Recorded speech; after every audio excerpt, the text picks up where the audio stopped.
اللہ تبارک و تعالی ہم تمام کو کہنے اور سننے سے زیادہ عمل کی توفیق عطا فرمائے۔ میں اپنے موضوع کا آغاز کرنے سے پہلے مبارکباد پیش کرتا ہوں توسیہ کے ان نوجوان ساتھیوں کو جنہوں نے بگڑے ہوئے ماحول میں اور ایسے موقعوں پر دینی اور اصلاحی مجلس کے انعقاد کی کوشش کی اور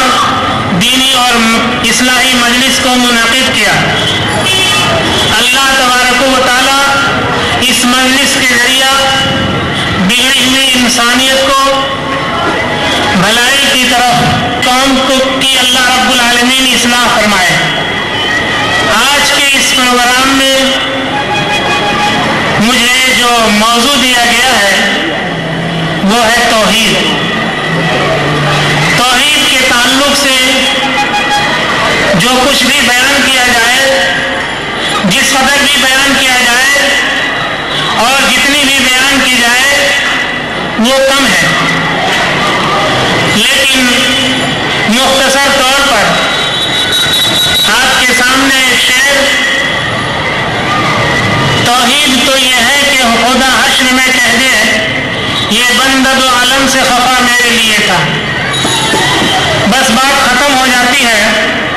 اور پھر تقریر کی ضرورت نہیں رہ جاتی۔ سمجھنے والے اگر سمجھیں اتنی سی بات کو تو یہی بات ختم ہو جاتی ہے۔ توحید تو یہ ہے کہ خدا حشر میں کہہ دے یہ بندہ دو عالم سے خفا میرے لیے تھا۔ اللہ رب العالمین فرماتا ہے لو کان فیہما آلہۃ الا اللہ لفسدتا، اگر زمین و آسمان میں اللہ کے علاوہ کوئی اور بھی اللہ ہوتا، ایک کے بجائے اگر دو الہ ہوتے، دو معبود ہوتے، تو زمین و آسمان کا یہ نظام درست نہیں رہ پاتا۔ لفسدتا تو زمین و آسمان کے انتظام میں بہت، جنہوں نے اپنے تعلق سے اپنی کتاب مقدس میں ارشاد فرمایا قل هو اللہ احد اللہ الصمد لم یلد ولم یولد ولم یکن له کفوا احد، کہ نبی صلی اللہ علیہ وسلم آپ کہہ دیجئے کہ اللہ ایک ہے۔ قل هو اللہ احد اللہ الصمد، دنیا کی ساری چیزوں سے اللہ تبارک و تعالیٰ بے نیاز ہے۔ لم یلد ولم یولد، اللہ کی نہ اولاد ہے نہ اللہ کے والدین ہیں، نہ وہ کسی سے پیدا ہوا اور نہ ہی اس کے گھر، اور اللہ کے مثل اس روئے زمین میں آسمان میں کوئی نہیں، بس الہ ایک ہی ہے، اللہ ایک ہی ہے۔ زندگی کے ہر موقع پر، اپنی زندگی کے ہر معاملے میں، چاہے وہ جس طرح کا بھی موقع اور لمحہ ہو، چاہے وہ ایام مصیبت کے ہوں، چاہے وہ خوشی کی گھڑیاں ہوں، ہر موقع پر اگر پکارا جائے تو صرف ایک الہ اللہ وحدہ لا شریک کو پکارا جائے، اور اس کے علاوہ کوئی بھی پکارے جانے کے لائق نہیں ہے جو ہماری پکار کو اور ہماری دعا کو اور ہماری آواز کو سنے اور ہماری فریاد کو سنے اور ہماری فریاد کو پوری کرنے کے قابل ہو۔ ایسی کوئی ذات نہ زمین میں ہے نہ آسمانوں میں ہے۔ توحید کی تین قسمیں ہیں، توحید ربوبیت، توحید الوہیت، توحید اسماء و صفات۔ توحید ربوبیت کیا ہے؟ توحید ربوبیت یہ ہے کہ زمین و آسمان کا پیدا کرنے والا ایک اللہ، زمین و آسمان کا مالک وہی ہے، سب کو روزی پہنچانے والا بھی وہی ہے۔ یہ ہے توحید ربوبیت، جس کو رب کہتے ہیں، سب کی پرورش کرنے والا وہی ہے۔ توحید ربوبیت کے قائل بنی آدم میں سے ہر شخص رہا ہے۔ آدم علیہ السلام کی اولاد میں سے ہر زمانے کے لوگ توحید ربوبیت کے قائل رہے ہیں اور آج بھی ہیں، یعنی سب اس بات کا اقرار کرتے ہیں کہ اتنی بڑی زمین اور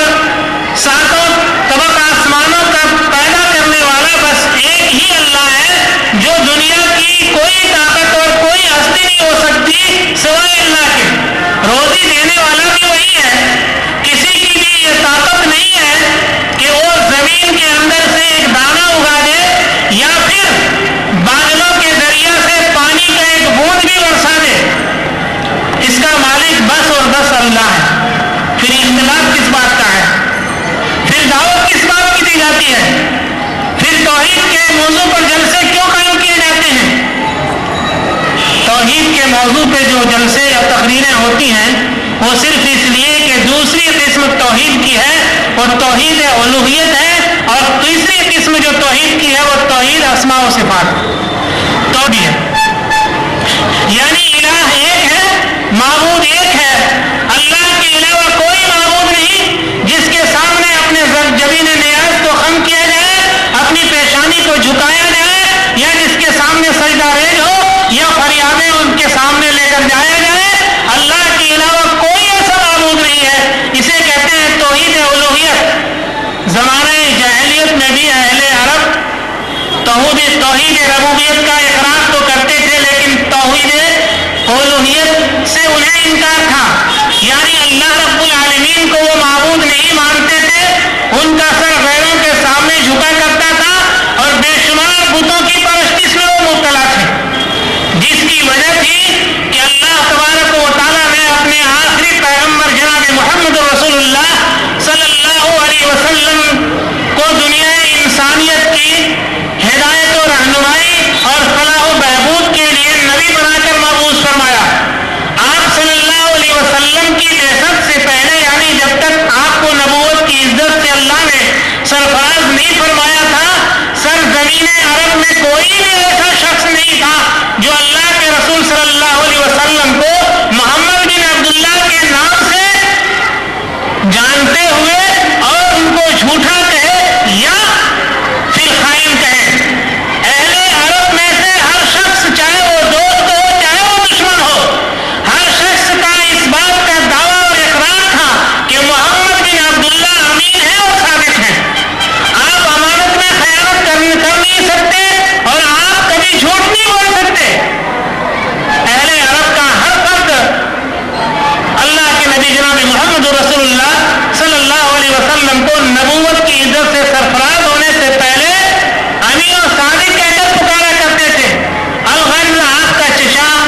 ابو طالب، جنہوں نے آپ کی پوری زندگی آپ کی پشت پناہی کی اور آپ کی طرف سے ہر طرح سے دفاع کیا، اور ابو لہب جنہوں نے آپ کے لیے بد دعا کی تھی، آپ کی پیدائش کی خبر سننے کے بعد انہوں نے اپنی لونڈی کو آزاد کیا۔ اگر اللہ کے نبی صلی اللہ علیہ وسلم کی پیدائش کی خوشی عرب والوں کے دلوں میں نہیں ہوتی تو پھر ایسا نہیں کرتے، لیکن یہ کس صورت میں تھی؟ محبت صرف اس صورت میں تھی کہ آپ محمد بن عبداللہ ہیں، عبد المطلب کے پوتے اور عبداللہ کے بیٹے ہیں، اور جب اللہ رب العالمین نے آپ کو نبوت کی عزت سے سرفراز فرما دیا تو دنیا والے آپ کے دشمن ہو گئے۔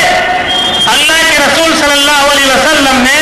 تمام لوگوں کو کوہ صفا پر اکٹھا کیا اور ایک آواز لگائی، اور وہ عرب کی مشہور آواز تھی، یعنی جب بھی کوئی ایسا معاملہ ہوتا تھا، لوگوں کو اکٹھا کرنا ہوتا تھا، تو عرب والے آواز لگایا کرتے تھے یا صباحا، یا صباحا کر کے جب آواز لگائی اللہ کے رسول صلی اللہ علیہ وسلم نے، تو ہر قبیلے کا ہر شخص آ کے صفا کے دامن میں اکٹھا ہو گیا، جمع ہو گیا، اور سوچا کہ کوئی ضرور ایسا واقعہ یا حادثہ اللہ کے رسول محمد بن عبداللہ صلی اللہ علیہ وسلم کے ساتھ پیش آ گیا ہے۔ لیکن ابو لہب، جس نے آپ کی پیدائش کی خوشخبری سن کر لونڈی آزاد کر دی تھی، اللہ کے نبی صلی اللہ علیہ وسلم نے فرمایا کہ اگر میں تم سے کہوں کہ ایک دشمن کون ہے کہ جو تمہیں مٹانے کے لیے اور چھپی ہوئی ہے تاک میں، اور میں اس کی خبر دینے کے لیے تمہارے درمیان آیا ہوں، تو پھر کیا تم اس بات پر یقین نہیں کرو گے؟ تو سب نے کیا کہا تھا؟ ماں جربنا